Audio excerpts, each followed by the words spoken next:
Greetings, it is I, Tantus Naravan Dracovin, Lord and Emperor of the Dracovin Empire, and welcome. It is time to continue our discussion on the Pathfinder role-playing game. Today, I'm moving out of talking about combat and beginning to talk about magic. So let's dive into the basics of magic. When you're first casting some spells, you have to choose a spell that you're going to cast. You choose whichever one you think is appropriate to situation. You need to be able to use all the components of that spell. If it's got somatic components, you have to be able to move your hands. Verbal, speak, material, you have to have them at hand. If you do not have all the components, you cannot cast that spell.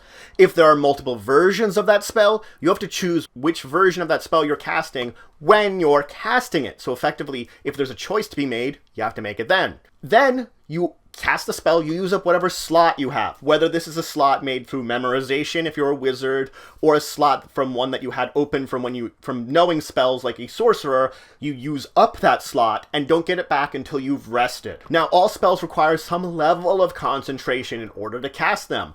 This might call for a concentration check to be made while you're doing something with that spell, casting it, being interfered with in some way. It might be just circumstances are making it difficult to cast that spell. You have to maintain your concentration effectively because it's being interrupted. When you have to make a concentration check, it's a d20 roll, plus your caster level, plus whatever ability score modifier was used to determine how many bonus spells you got. So if there should be more than one ability score related to your spell casting, whichever one gave you bonus spells is the one you're using to determine your concentration checks.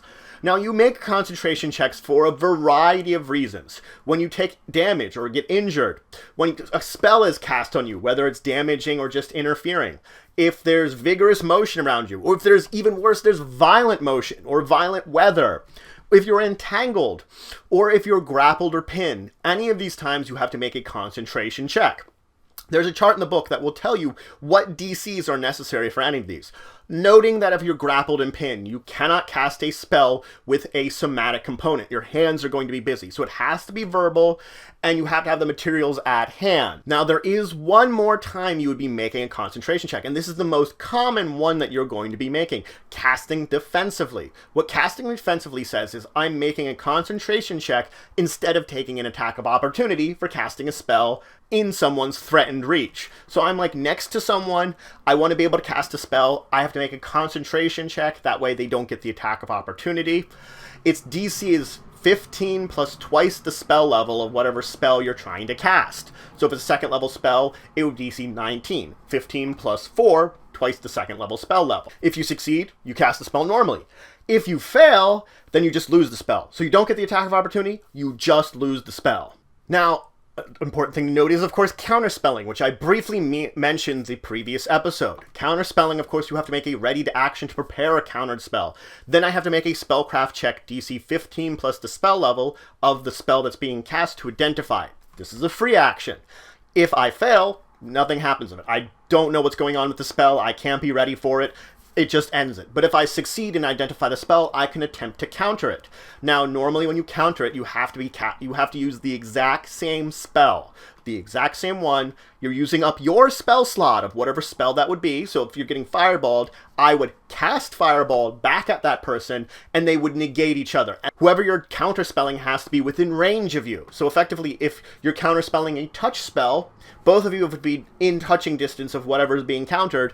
If it's a ranged spell with range, you have to be at appropriate range to do it. So if you're not close enough to counterspell, you can't do it. Now, an important thing to note is that if there's a metamagic feat on the spell that you're counterspelling, doesn't matter. You don't have to have those metamagic feats. Metamagic feats don't count. Only the base spell counts. So if he's casting an empowered fireball, just because I have a normal fireball doesn't mean I can't counter it.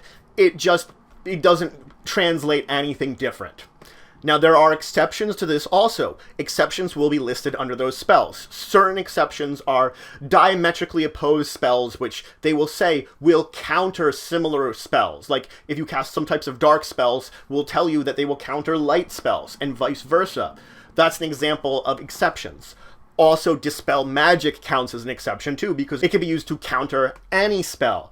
That you have to make a caster level check to see if it would work, but you can use it on effectively any spell. Now, the spell power of a spell is dependent on your caster level. Your caster level will be determined by whatever class you have. Sometimes you're going to have a full caster level, which will be equivalent to whatever your class level is. Other times it will tell you your caster level is less than whatever your class level, and it will inform you what this appropriate number is. This number is used to determine any of the effects of the spell. It determines the range, the number of targets it can have, the power of it sometimes. It will also determine if you have to make a caster level check, what caster level you're using, and if you're making a spell resistance check, what spell resistance you're using. You can always choose to cast a spell at a lower caster level, meaning if I'm caster level 4, I could choose to cast the spell as if I was caster level 1, for whatever reason, if it would be appropriate, if I think it would be necessary for me to do so. Important things to note is when you're casting this spell now, of course, you can lose it if you lose your concentration, as I mentioned, but you can also lose the spell and the spell loses its effects if at the end of successfully casting the spell, conditions have changed that it's not appropriate to casting the spell. If, i.e., whoever I was targeting is gone, if there's no one in range to target, things like that. That if things have changed, that the spell no longer has the conditions of the spell met, then the spell fails. So that can occur, even though that is much more situational. In the same retrospect, casting an armor can also cause you to lose your spell. That is the third way that a spell can be lost. You have a percentage failure if you're casting an arcane spell when in armor to lose it. Upon finishing or casting your spell, you then look at the results.